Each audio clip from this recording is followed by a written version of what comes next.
오늘 우리에게 허락하신 말씀 함께 보도록 하겠습니다. 에베소서 2장 19절부터 22절까지의 말씀 보도록 하겠습니다. 에베소서 2장 19절부터 22절까지의 말씀입니다. 저와 여러분이 한 절씩 읽고 그리고 22절은 같이 읽겠습니다. 제가 먼저 읽겠습니다. 그러므로 이제부터 너희는 외인도 아니요 나그네도 아니요 오직 성도들과 동일한 시민이요 하나님의 권속이라.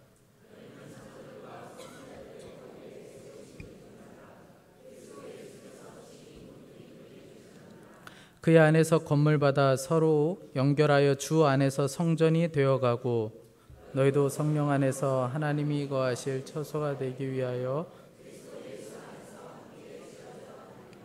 아멘. 여러분 지난주 말씀 기억나십니까? 기억 안 나시죠? 이래서 설교자가 필요한 거예요. 교회에 대한 말씀 계속 나누고 있습니다. 오늘도 함께 나누게 될 텐데 오늘 함께 지어져가는 교회에 대한 말씀을 좀 나누려고 합니다. 제가 고흥에서 목회할 때에 목회지에 처음 내려갔는데 좀 쉽지 않은 거예요. 뭐가 쉽지 않으냐면 그래도 제가 담임자인데 영 이게 한 가족처럼 느껴지지도 않고 서로 늘 서먹서먹하고 그리고 이 전라도다 보니까 이 어르신들이 바닷가에 살다 보니까 표현도 별로 없으시고 그러니까 영 제가 손님 같고 객 같고 뭐 이런 거죠. 그런데 그 마음이 완전히 깨어졌던 두 가지 뭐 여러 가지 일이 있는데 제 기억에 남는 한 두 가지 일이 있었습니다. 한 번은 새벽 예배 때인데 시골에서 뭐 새벽 예배 나오시는 분이 제가 처음에 갔을 때는 없었어요. 그러다가 한 두 분 정도가 나오시기 시작하셨는데 제가 어느 날 새벽에 이 앞에 나와서 강단에서 새벽 예배 때 기도하는데 갑자기 기도하는 중에 뭔가 어두운 게 확 저에게 덮치는 것 같은 거예요. 그래서 제가 주여 하고 눈을 떴어요. 그런데 옆에 권사님이 담요를 들고 이렇게 서 계신 거예요. 그러니까 기도하다가 뭐가 어둠의 권세가 저를 확 덮은 게 아니고 권사님이 목사 추울까봐 담요 가져와서 덮으려고 했는데 저는 그게 뭐 어둠의 권세인 줄 알고 주여 하고 놀래서 눈을 뜬 거죠. 그러니까 권사님이 저 때문에 너무 놀래신 거예요. 권사님은 목사 추울까봐 담요 덮어주려고 자기 담요 가져와서 덮으라고 그러고 저는 됐다고 권사님 덮으라고 그러고 그날 그 권사님이 덮어준 담요 가지고 참 많이 울고 감사했던 적이 있습니다.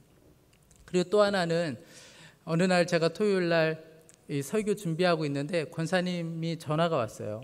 목사님 나오셨으면 좋겠다 그래서 나갔더니 차에 타라고 해서 읍내로 저를 데려가는 거예요. 읍내에 가서 거기 맛있는 감자탕 집이 있는데 감자탕 집으로 갔어요.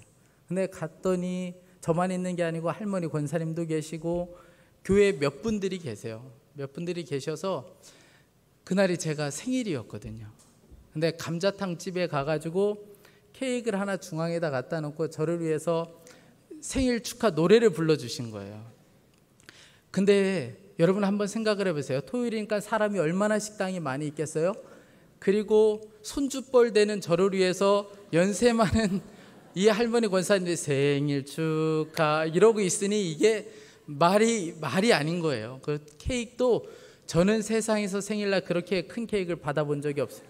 이건 회갑 케이크야, 회갑. 그거 갖다 놓고 저를 위해서 축복해 주셨어요. 그리고 아직도 기억나요. 목사님 좋은 옷 사 입으시라고 인디안 그 상품권까지 주시고 저는 그날 이 두 사건을 잊지 않고 있습니다. 저는 그 두 사건을 통해서 너무너무 감사했어요.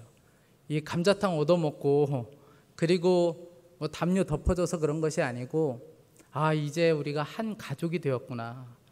우리가 한 몸이 되었구나. 이거 깨닫게 되니까 너무너무 그날 행복한 거예요. 여러분 우리가 신앙생활하면서 행복하고 힘이 되는 순간은 나 혼자가 아니지. 내 곁에 누군가 있지. 이때가 여러분 가장 행복하고 가장 힘이 되는 순간 아닙니까? 여러분들에게 한 가지 질문하고 싶습니다. 여러분들은 선한목자교회로 부름을 받았는데 나 혼자 아니고 옆에 누가 있다는 것을 늘 느끼고 있습니까? 못 느끼시나요? 그래서 오늘 말씀이 필요해요. 여러분, 지난주 우리가 예수님이 교회의 머리가 되신다는 말씀 나눴습니다. 예수님이 교회의 머리가 되신 것과 더불어서 진짜 중요한 것은 함께 부름받은 우리가 모두가 다 한 몸이 되었다는 것입니다. 오늘 읽었던 19절 말씀에 그러므로 이제부터 너희는 외인도 아니요 나그네도 아니요 오직 성도들과 동일한 시민이요 하나님의 권속이라. 과거의 에베소 교회의 성도들은 이방인 신분으로 살았어요.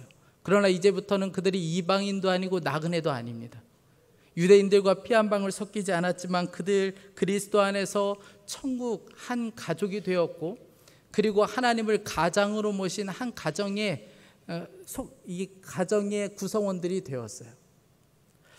여러분, 여러분들 중에 우리 선한목자교회에 오신 지 6개월이 되었든 1년이 되었든 아무 상관이 없습니다. 난 아직 손님 같아. 여러분, 그렇지 않습니다. 우리 모두는 한 몸이 되었고 한 가족이 되었어요. 이것은 감정이나 느낌의 문제가 아니고 믿음의 문제입니다. 그러나 안타까운 것은 많은 사람들이 우리가 한 몸이라는 것을 잊고 지낼 때가 너무나도 많다는 거예요. 제가 교구 목회하면서 가슴이 조금 아플 때가 언제냐면, 속장님이 오셔서 우리 속회에 있는 그 사람 좀 빼달라고 할 때가 가장 마음이 아픕니다. 저에게 조용히 찾아와서 그 사람 때문에 너무 힘들어 죽겠다고, 그 사람 좀 다른 속회로 옮기든지 좀 빼줬으면 좋겠다는 거예요. 물론 오죽 힘들면 와서 그렇게 이야기하겠어요?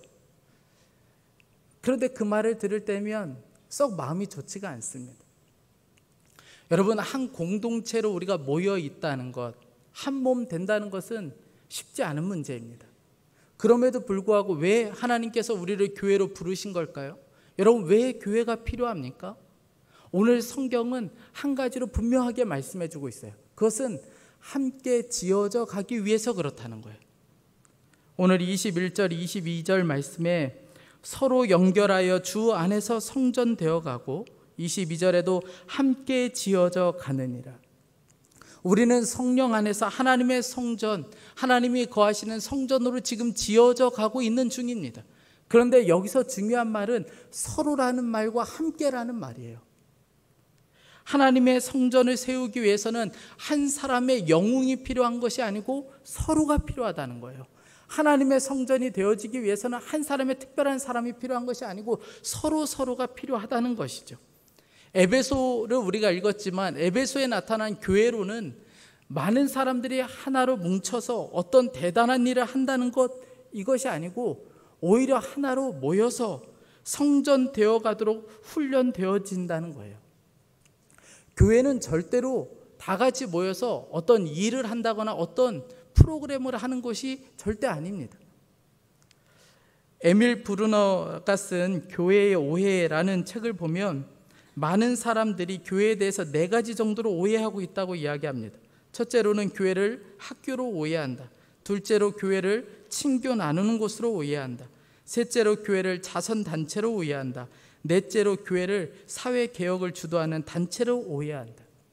물론 교회 안에서 교육도 하죠. 선교도 하고 선한 사업도 하고 사회를 변화시키는 일도 합니다. 그러나 그것이 1차적인 목표도 아니고 본질도 아니라는 거예요. 선교, 구제, 봉사, 이것들이 1차적인 목표가 되기 시작하면 대단히 혼란스러운 일이 벌어지게 돼요. 그것은 사람들을 볼 때 효율성을 따지기 시작한다는 거예요. 이 일을 위해서 필요한 사람은 교회에서 중요한 사람이 되고, 그렇지 않은 사람은 교회 안에서 별로 중요하지 않은 사람이 되고 만다라는 것이죠. 그래서 너무나도 쉽게 그 사람이 없었으면 좋겠어, 그 사람 말고 우리 다른 사람으로 갈아칩시다, 이런 말을 너무나도 쉽게 한다라는 것이죠. 여러분, 그러나 기억하셔야 합니다. 교회에서 제일 중요한 것은 일이 아니라 사람이라는 거예요. 그러니까 우리 교회에 그 사람 없었으면 훨씬 좋은 교회 될 텐데, 여러분, 이 말은 자식 키우면서 저놈 없었으면 좀 우리 편할 텐데, 우리 가정 좀 평안할 텐데, 여러분, 이런 말과 똑같다는 거예요. 성도는 하나님이 덜도 말고 더도 말고 그 사람 필요해서 우리 교회로 부르신 거예요. 그 사람 때문에 내가 이마만큼 성장하게 된 것이고, 그 사람도 나 때문에 지금 유익한 삶을 살고 있다는 것을 기억하셔야 돼요. 이것이 바로 성도들을 바라보는 우리의 눈이 되어야 된다는 거예요. 제가 전에 있을 때에 정만석 집사님이라는 분이 계셨어요. 이분은 장애를 가지고 계셔서 말을 제대로 하실 수도 없고, 그리고 한쪽에 손과 발을 쓰실 수도 없어요. 연세가 많은 어머니와 같이 살고 있었는데 혼자 살 수 있는 것이라고는 아무것도 없었습니다. 그래서 이분이 이발을 할 때면 제가 항상 이분을 모시고 가서 이발도 시켜드리고, 그리고 읍내에 나간 김에 함께 목욕탕도 가고, 그런데 그렇게 한번 나갔다 오면 막 진이 빠질 정도예요. 차도 탈 수가 없으니 제가 내려서 다 태워드리고 내려드리고, 비라도 올 때면 함께 비를 맞아야 돼요. 죄송한 이야기지만 그분이 우리 교회에서 할 수 있는 것은 아무것도 없었어요. 그분이 교회를 위해서 뭔가 하는 일은 아무것도 없었습니다. 그런데 이분 때문에 제가 한 영혼을 바라보는 눈이 바뀌게 되었고, 제가 성도들을 볼 때에 교회의 필요에 따라서 성도들을 보는지 아니면 그냥 성도 자체로 귀하게 여기는지를 알 수 있는 시금석과도 같은 분이셨어요. 그리고 몸이 불편한 몸에서도, 그런 중에서도 예배 출석하는 것을 보면서 몸이 멀쩡하면서도 예배에 나오지 않는 많은 성도들이 또 회개하는 통로도 되었습니다. 그러고 보면 교회 안에서 필요하지 않은 사람은 한 사람도 없다는 거예요. 속회 안에서 필요하지 않은 사람은 한 사람도 없다라는 것입니다. 여러분, 우리가 서로를 필요로 하는 것은 우리가 몸이기 때문에 그렇습니다. 우리가 몸이기 때문에 그래요. 에베소서 4장 12절 말씀에 이는 성도를 온전하게 하여 봉사의 일을 하게 하며 그리스도의 몸을 세우려 하심이다 라고 말씀해 주고 있습니다. 여기서 그리스도의 몸을 세우려고 한다고 할 때에 이 세운다는 것은 건축적인 표현을 의미하는 것이죠. 그런데 몸이라는 것과 건축이라는 것은 완전히 다른 것입니다. 건축은 하자가 나면 그냥 다른 것으로 바꿔 끼면 돼요. 그러나 몸은 그렇지 않습니다. 마음에 들지 않는다고 해서 다른 것으로 바꿔 낄 수가 없어요. 12절 앞부분에 보면 온전하게 한다라는 말이 나옵니다. 이것은 부러진 뼈를 맞춘다는 뜻을 가지고 있어요. 그러니까 바꿔 끼는 것이 아니고 새롭게 맞춰간다라는 거예요. 회복시켜 간다라는 거예요. 그러면서 몸의 역할을 감당하게 한다라는 것이죠. 우리는 절대로 혼자 존재할 수가 없습니다. 우리가 대단한 것 같지만 절대 그렇지 않습니다. 나 혼자도 신앙생활 잘할 수 있는데, 아니요, 절대 그렇지 않습니다. 나 혼자 말씀 듣고 나 혼자 말씀대로 살아보고 그러면 될 것 같지만 여러분, 절대 그렇지가 않다라는 거예요. 우리는 절대 혼자 존재할 수가 없습니다. 지난 예수동의 일개 컨퍼런스 때 정성욱 교수님이 발제를 해주셨는데, 발제 중에 이런 이야기를 하셨습니다. 주님은 우리를 개인적으로 부르십니다. 그렇지만 주님은 우리가 한 사람의 단독자로 머무는 것을 원하지 않습니다. 개인적으로 부름을 받고 믿음의 사람이 되자마자 우리는 동일한 믿음을 고백하는 신앙 공동체의 일원이 됩니다. 즉 그리스도의 몸된 교회의 지체가 됩니다. 성도 개인의 변화와 성장은 교회 공동체의 성장과 불가분의 관계에 있습니다. 그것은 그리스도인 개인이 그리스도의 몸된 교회 공동체를 떠나서는 영적으로 자랄 수도 성화될 수도 하나님 나라의 확장에 기여할 수도 없기 때문입니다. 성경은 성도 개인이 홀로 단독자로 절대로 존재할 수 없다고 선포해 주고 있습니다. 그렇죠. 그런데 안타까운 것은 많은 성도들이 교회 안에서 다른 사람과의 관계에 갖기를 꺼려한다는 거예요. 속회 참석하는 것, 선교에 참석하는 것 좋아하지 않습니다. 사람들과 되도록이면 관계를 갖고 싶어 하지 않아요. 너무 부담되기 때문에 그런 거죠. 물론 이것은 저 역시 마찬가지입니다. 목사라고 다르지 않습니다. 저 역시도 그냥 마음에 맞는 몇 사람하고 지내면 좋죠. 그러고 싶을 때도 있습니다. 여러분, 그런데 그냥 몇 사람과만 관계를 갖고 싶은 마음, 다른 사람과 관계를 갖고 싶지 않은 이 마음은 주님의 마음이 결코 아니라는 거예요. 예수님이 우리 마음 가운데 들어오셔서 우리와 관계를 맺으셨다는 것을 정말 믿으면 우리 역시 다른 사람과 관계를 맺지 않을 수 없다는 거예요. 여러분 생각해 보세요. 예수님께서 우리 가운데 찾아오셔서 우리와 관계를 맺으셨습니다. 구질구질한 우리의 인생 가운데 찾아오셔서 그분이 우리와 관계를 맺으셨다는 거예요. 여러분, 요한계시록 3장을 보면 예수님께서 우리와 얼마나 관계를 갖고 싶으셨으면 문 밖에 서서 우리의 마음을 두드리고 계실 정도라고 말씀해 주고 있습니다. 이 사실을 정말 믿으면 우리 역시 다른 사람과의 관계를 가질 수밖에 없게 된다는 것이죠. 관계없이 성장하기는 어렵습니다. 그래서 절대로 교회 공동체를 떠나서는 성장할 수도 없고 우리가 하나님 나라를 위하여 살 수도 없게 된다는 거예요. 교회 공동체 안에 있어야 그래야 살 수 있고 성장할 수 있습니다. 사도행전 27장을 보면 사도 바울이 재판을 받기 위해서 로마로 가는 장면이 나옵니다. 그러다가 배를 타고 가다가 유라굴로라는 큰 광풍을 만나게 되죠. 14일 동안 이 광풍으로 인하여 죽을 지경에 놓이게 되었어요. 그래서 배에 있던 모든 물건도 버려버리고 살 소망까지 완전히 끊어져 버리고 말았어요. 그 배에는 276명이 타고 있었습니다. 그런데 선원들이 보기에는 이게 살 소망이 없는 거예요. 이렇게 했다가는 다 죽게 생긴 거예요.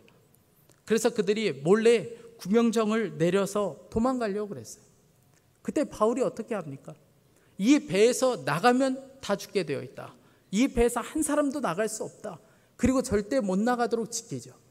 그런데 놀라운 것은 276명이 다 살았다는 거예요. 만약 그 배에서 한 사람씩 두 사람씩 도망가기 시작했다면, 여기는 살 수 없어, 여기는 소망 없어, 그리고 나가기 시작했다면 그러면서 대혼란과 함께 많은 사람들이 죽어나갔을 겁니다. 여러분, 교회도 마찬가지라는 거예요. 교회가 어려움 당할 때에 많은 사람들이 이야기하기를 예수님이 한국교회를 떠났다라고 말하기도 했습니다. 무서운 말을 하기도 했어요. 어떤 분은 저에게 전화를 해서 감리교가 그렇게 소망 없는데 그냥 감리교에서 나오면 되지 않겠냐, 선한 목자교가 뭐가 부족하냐, 그냥 나오면 되지 않겠냐고 저한테 이야기하신 분도 있습니다. 모르는 이야기인 거죠. 무서운 이야기인 겁니다. 여러분, 부부 사이가 좋지 않은 부부에게 가서 아유 소용없네, 다 틀렸어, 그냥 다 헤어져, 여러분 이렇게 하면 고마워할까요? 제가 아는 분 중에 정정균 집사님, 명징자 집사님이라는 부부가 있어요.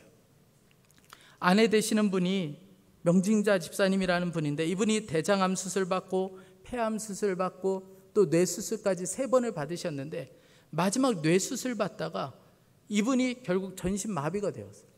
그래서 사람을 알아볼 수도 없게 되었습니다. 말도 할 수도 없고 그냥 그렇게 누워 있는 것밖에는 할 게 없었어요. 이분이 곧 돌아가실 거라고 생각했어요. 그런데 이분이 21년을 사셨어요. 그 몸으로. 어떻게 그렇게 살 수 있었나? 제가 이야기를 들어보니까 많은 사람들이 한결같이 이야기한 게 이것이 사랑의 힘 때문에 그렇다라고 이야기하는 것을 들었습니다. 왜냐하면 이 남편분이 새벽 5시 30분만 되면 요양병원까지 오토바이를 타고 그 새벽마다 가세요. 그리고 나서 그 아내를 저녁까지 돌봐주고 저녁에 돌아옵니다. 간호사가 있는데도 불구하고 이분이 날마다 그렇게 가서 병간호를 해주고 그리고 돌아와요. 이 아내로 인해서 오토바이 여러 번 사고로 인해 몸도 다 상했고 모든 재산도 다 잃었고 아무것도 남은 게 없게 되었습니다. 너무나도 안타까운 마음에 교회 권사님이 하루는 그 분에게 이렇게 이야기했어요. 아유 얼마나 고생이 많아. 그 명집사, 아유 빨리 하나님이 데려가셔야 될 텐데, 아유 빨리 죽어야 될 텐데 얼마나 고생이 많아. 그러자 이 남편이 화들짝 놀라면서 이렇게 이야기했어요. 무슨 이야기를 하는 거냐. 살아서 그냥 옆에만 있어줘도 난 너무 감사하다. 그냥 옆에 있는 것만으로 난 너무 감사하다. 여러분, 이것이 바로 가족이에요. 그리고 이것이 바로 몸인 거죠. 교회는 분명히 미숙한 사람들이 모이게 되어 있습니다. 그래서 말도 안 되는 이야기를 해야 될 때도 있고 끊임없이 어려움이 계속될 때도 있습니다. 그러나 우리가 기억하는 한 가지는 그 모든 과정을 통해서 우리 서로가 성장하게 된다는 거예요. 우리 자신이 변화되기 시작한다는 것이죠. 그러므로 절대 교회 공동체를 함부로 이야기해서는 안 됩니다. 교회에 대해서 너무나도 함부로 이야기하거나 교회 공동체를 떠나서는 더더욱 안 된다는 거예요. 얼마 전에 우리가 느헤미야 말씀 기도를 했었죠.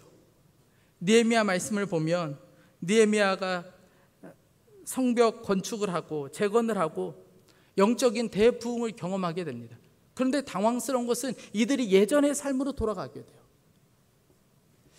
그때에 이 느헤미야를 비롯한 영적 지도자들이 야, 이스라엘 백성들 소용없다, 야, 이거 다 끝내자, 그냥 그렇게 하지 않았다는 거예요. 어르고 달래고 격려하면서 눈물로 기도하면서 공동체를 포기하지 않았다는 것이죠.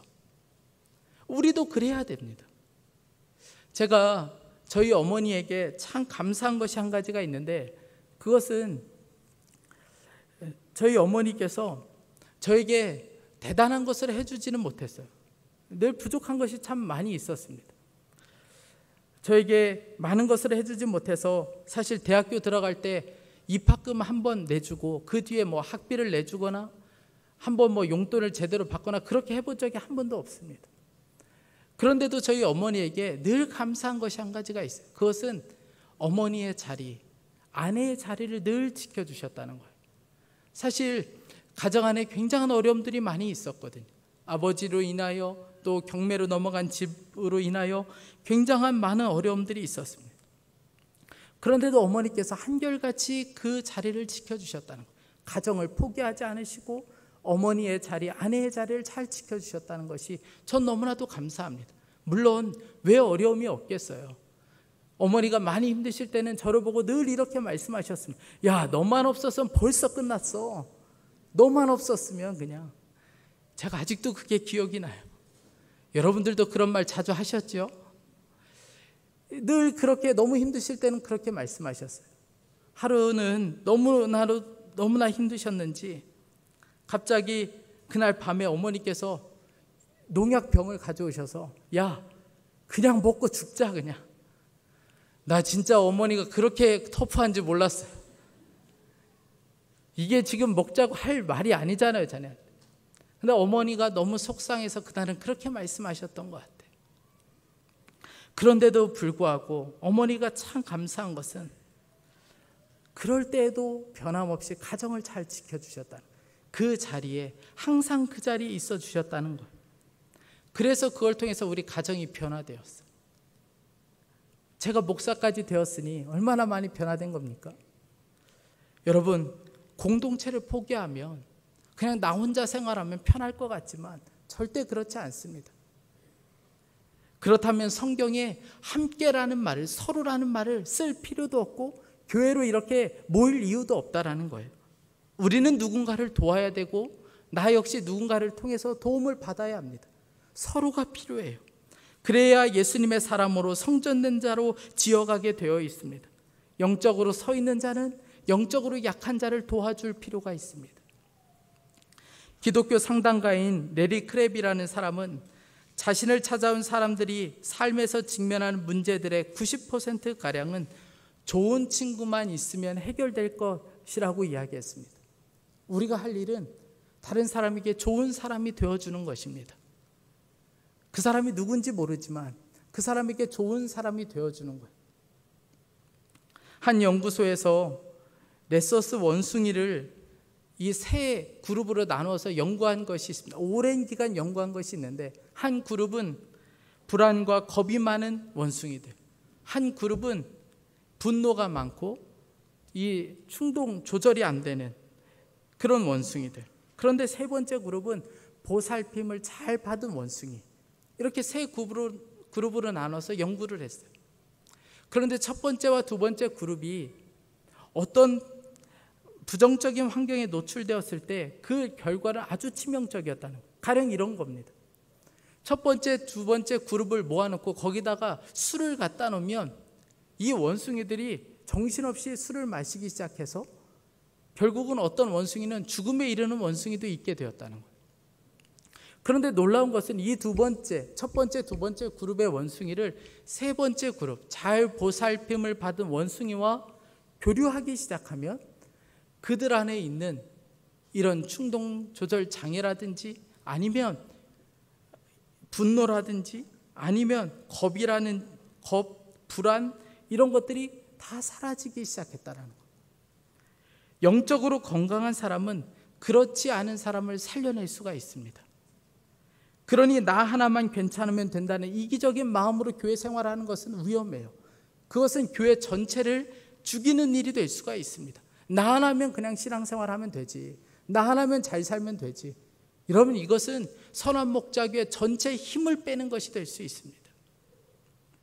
어제 새벽기도 본문인 민수기 32장을 보면 가나안 땅을 눈앞에 둔 이스라엘 백성들 안에 어려움이 생기는 것을 보게 돼요. 그것은 갓 자손과 르우벤 자손들이 싸움에 나가지 않기로 그들이 선언했기 때문에 그렇습니다. 이유는 그들 안에 주어진 땅이 괜찮았기 때문에 그래요. 그들이 가지고 있는 것이 어느 정도 풍족했기 때문에 그렇습니다. 그래서 그들이 싸움에 나가지 않기로 선언해요. 이 말을 들은 모세가 화를 내면서 이렇게 이야기합니다. 민수기 32장 6절부터 7절 말씀에 모세가 갓 자손과 르우벤 자손에게 이르되 너희 형제들은 싸우러 가거늘 너희는 여기 앉아 있고자 하느냐? 너희가 어찌하여 이스라엘 자손에게 낙심하게 하여서 여호와께서 그들에게 주신 땅으로 건너갈 수 없게 하려느냐? 함께 싸워야 할 때 주저앉아 버린 갓 자손과 르우벤 자손들의 이런 행동들은 공동체 전체의 힘을 빼는 거라는 거예요. 낙심하게 만드는 것이라는 거예요. 그뿐만 아니라 우리로 하여금 가나안 땅에 들어가지 못하도록 하는 발목을 잡는 것과 똑같다는 것이죠. 여러분, 교회 안에서도 그럴 수 있습니다. 나만 영적으로 괜찮으면 되지, 나만 괜찮으면 되지, 나는 큰 문제 없으면 된다고 해서 다른 사람의 문제를 회피하거나 교회 일에 회피하기 시작하면 교회 공동체 전체의 어려움이 생길 수밖에 없다라는 것이죠. 그러니 영적으로 괜찮은 사람은 영적으로 약해져 있는 사람을 도와줄 필요가 있습니다. 그리고 영적으로 무너져 있는 사람은 적극적으로 도움을 요청할 필요가 있어요. 그래서 함께 살아가는 것이 필요합니다. 아프리카 산골 작은 마을에 복음이 들어와서 마을 사람들 거의 대부분이 예수님을 믿기 시작했어요. 그들은 선교사님이 가르쳐준 대로 그들은 날마다 하루에 2번씩 자기만의 기도 처소를 만들어서 기도하기 시작했어요. 각자 정해진 곳에 그들은 기도의 처소를 만들고 하루에 2번씩 그곳을 왔다 갔다 하면서 그곳에서 하나님을 향해 기도하기 시작했어요. 어느 순간부터는 그 길이 나기 시작하는 거예요. 자기가 기도하는 처소까지 가는 길이 나기 시작했어요. 사람들은 그 길을 가리켜 생명의 길이다, 나의 생명의 길이다 라고 부르기 시작했습니다. 근데 어느 날부터인가 기도하지 않기 시작하면 그 길에 풀이 나기 시작하는 거예요. 그러면 그것을 본 옆에 있는 형제들이 가서 그 사람에게 이렇게 이야기해 준다고 합니다. 형제님, 형제의 생명길에 풀이 많이 자라 있습니다. 그렇게 이야기를 해줘요. 그런데 알아듣지 못하고 이 기도하러 가지 않으면 대신 그 형제들이 몇 사람이 한동안 그 길을 대신 가준다고 합니다. 그리고 그곳에 가서 기도해주고 오고 기도해주고 오고 그러면 풀이 다 없어지게 되죠. 그럼 다시 가서 그 형제에게 이렇게 이야기한다고 그래요. 형제님, 생명길을 우리가 다 닦아놓았습니다. 하나님이 그곳에서 형제님을 기다리고 있습니다.